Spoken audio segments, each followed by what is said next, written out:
हे guys, welcome और welcome back to unfiltered talks. आज की स्टोरी ऐसी होने वाली है जो कि मैंने कभी सोचा नहीं था कि मैं किसी के साथ शेयर भी करूंगी। तो अगर ये स्टोरी सुनकर आपको किसी भी तरह की हेल्प मिल सकती है या आप अवेयर हो सकते हो तो ये बताना वर्थ इट है। तो ये उस टाइम की बात है जब मुझे पहली बार रियलाइज हुआ कि घर के बाहर की दुनिया इतनी भी काइंड नहीं है जितना कि हमें लगता है। मैं केवल 17 साल की थी जब मैंने अपना 12th पास आउट किया था। अब मैं घर से दूर जाके रहने के लिए बहुत ही ज़्यादा एक्साइटेड थी। नया कॉलेज, नए फ्रेंड्स, नई सिटी, सब कुछ एकदम एक्साइटमेंट से भरा हुआ था मेरे लिए। लेकिन कुछ पर्सनल रीज़न्स की वजह से मैं वहाँ कॉलेज के लिए तो नहीं जा पाई, लेकिन हाँ, गवर्नमेंट जॉब की प्रिपरेशन के लिए मुझे वहाँ पर भेज दिया गया। मैं एक लोअर मिडिल क्लास फैमिली से बिलॉन्ग करती थी और इतनी सारी घर में फाइनेंशियल प्रॉब्लम और झगड़े देखने के बाद मैंने डिसाइड किया कि मैं एक पार्ट टाइम जॉब करूँगी। और इसी वजह से मैंने लाइफ में पहली बार ऑनलाइन जॉब पोर्टल्स पर जॉब चेक करना शुरू किया। और एक दिन मुझे इंटरव्यू के लिए कॉल आती है जिसमें वो मुझे इनवाइट किए ऑफिस में फॉर द इंटरव्यू।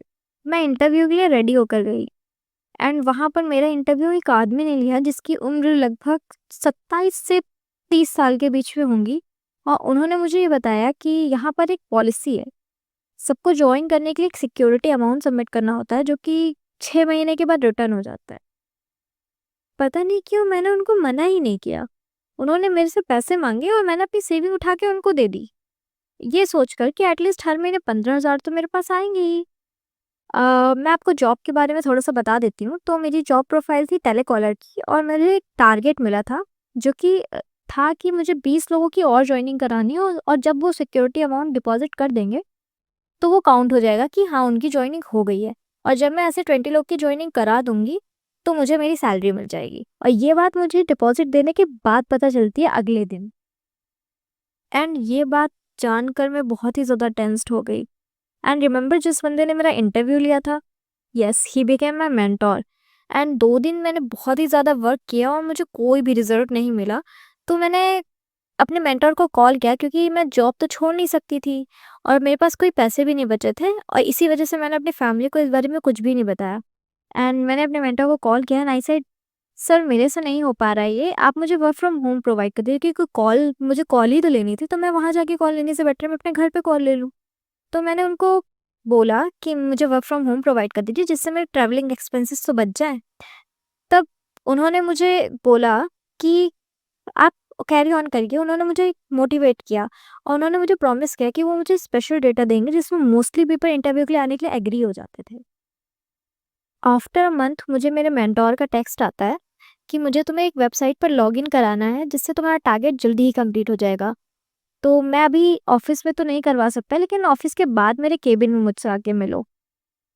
तो मैंने सोचा चलो ठीक है, इसी बहाने जल्दी से मेरा टारगेट भी कंप्लीट हो जाएगा। तो आई वेंट देयर एंड मैंने देखा कि he was drinking a beer and he asked me कि are you okay with it? तो मैं बहुत ही ज़्यादा अनकंफर्टेबल थी बट स्टिल आई सेड नहीं, नहीं, नो प्रॉब्लम, मैं बिल्कुल ठीक हूँ। तो उन्होंने मुझसे पूछा कि तुम ये जॉब इतनी कम एज में क्यों कर रही हो? तो मैंने उन्हें बताया कि मुझे पैसे की ज़रूरत है and I want to earn it and अगर मैं ये जॉब छोड़ना भी चाहती हूँ तो मेरी सारी सेविंग्स डिपॉज़िट में डाल दी है तो मैं उसे छोड़कर तो नहीं जा सकती। तो ही सेड, तुम बहुत ही ज़्यादा मेहनती हो, मुझे लगता है कि तुम्हें मेरी बहुत ही ज़्यादा ज़रूरत है। I kept silent and after finishing his drink he said, तुम्हें पता है मैं तुम्हारी हेल्प क्यों कर रहा हूँ? और मैं फिर भी शांत थी और उन्होंने बोला कंटिन्यू किया, मैं ऐसे सबकी हेल्प नहीं करता बट मुझे तुम बहुत ही ज़्यादा अच्छी लगती हो इसलिए आई एम हेल्पिंग यू। आगे ही सेड, लेकिन मैं ऐसे ही तो किसी की हेल्प करूँगा नहीं क्योंकि अगर मैं किसी की हेल्प करता हूँ तो मैं वापसी में कुछ एक्सपेक्टेशन तो रख ही सकता हूँ ना। नाउ मुझे बहुत ही ज़्यादा अनकंफर्टेबल हो गया क्योंकि मुझे उनके इंटेंशन थोड़े थोड़े तो समझ आने लग गए थे। बट फिर he asked me to become his girlfriend, तो मुझे कुछ समझ में नहीं आया। मैंने उनको साफ मना किया एंड मैंने बोला no no, I have a boyfriend. And फिर उन्होंने मेरी बहुत ही ज़्यादा गहरी सांस ली एंड बहुत ही डिसअपॉइंटेड सा फेस बना के सेट, ओके बट अगर तो उसे पता ना चले तो। और मुझे बहुत ही ज़्यादा अनकंफर्टेबल हो गया। मैं डायरेक्ट उठी, I said I am sorry but मैं किसी भी चीज़ में इंटरेस्टेड नहीं हूँ एंड मैं जल्दी जल्दी वहाँ से निकल गई। आफ्टर दैट मैंने कुछ दिन की छुट्टी ले ली और कुछ दिन बाद जब मैं ऑफिस जाना स्टार्ट की तो मेरा एक भी टारगेट पूरा ही नहीं हो रहा था, बल्कि पहले से ज़्यादा लोग इंटरव्यू के लिए आ रहे थे बट कोई ज्वाइन ही नहीं कर रहा था। And I got so depressed, मुझे कुछ समझ में ही नहीं आ रहा था कि मैं अब क्या करूँ। Then I met a girl जो बहुत ही प्यारी थी एंड हमारी बहुत ही अच्छी फ्रेंडशिप हो गई थोड़ी टाइम में।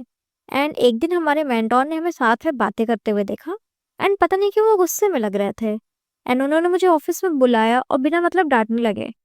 एंड आफ्टर दैट मुझे घर पहुंचने के बाद उसी मेंटोर का मैसेज आया एंड ही वाज सेइंग कि तुम कल से ऑफिस आने की तुम्हें ज़रूरत है नहीं, तुम घर से भी काम कर सकती हो।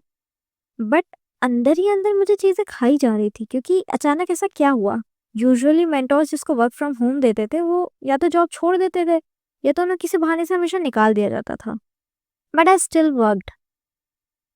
एक दिन मेरी एक लड़की से बात हुई जो कि इंटरव्यू के लिए गई थी एंड उससे मैंने पूछा कि आपने ज्वाइन क्यों नहीं किया? एंड शी सेड कि मैंने तो ज्वाइन कर लिया एंड आई गॉट शॉक्ड क्योंकि अगर उसने ज्वाइन किया है तो उसने मुझसे झूठ क्यों बोला?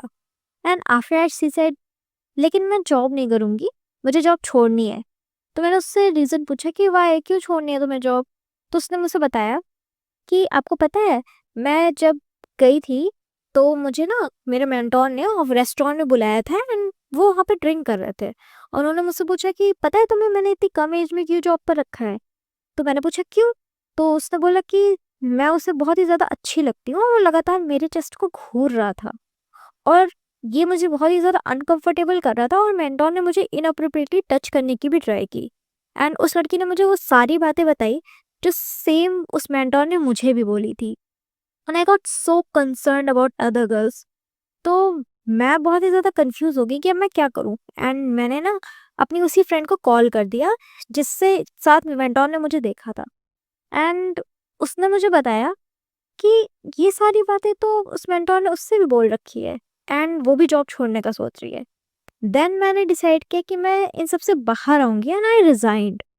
जब मैंने उस मेंटर को कॉल किया ये बताने के लिए कि मैं उसके बारे में सब कुछ जान चुकी हूँ एंड रिज़ाइन कर रही हूँ, तो वो पागल सा हो गया एंड उसने मुझे बहुत ही बेकार सी बातें बोलना चालू कर दिया एंड उसने मुझे धमकाने की कोशिश की एंड ही सेड तुम जानती नहीं हो मैं क्या कर सकता हूँ एंड आई सेड तुम्हें जो करना है वो करो लेकिन मैं जॉब छोड़ रही हूँ और मैंने फ़ोन कट कर दिया।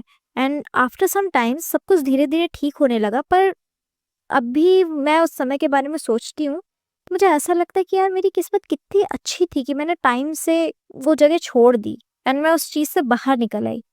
एंड आफ्टर सम टाइम्स मुझे पता चला कि हम तीनों अकेले ही नहीं थे जिनके साथ मेंटोर ने ये सब हरकतें की थी, बल्कि उसने अपने अंडर की ऑलमोस्ट ऑलमोस्ट सारी लड़कियों के साथ ये हरकतें कर रखी थी।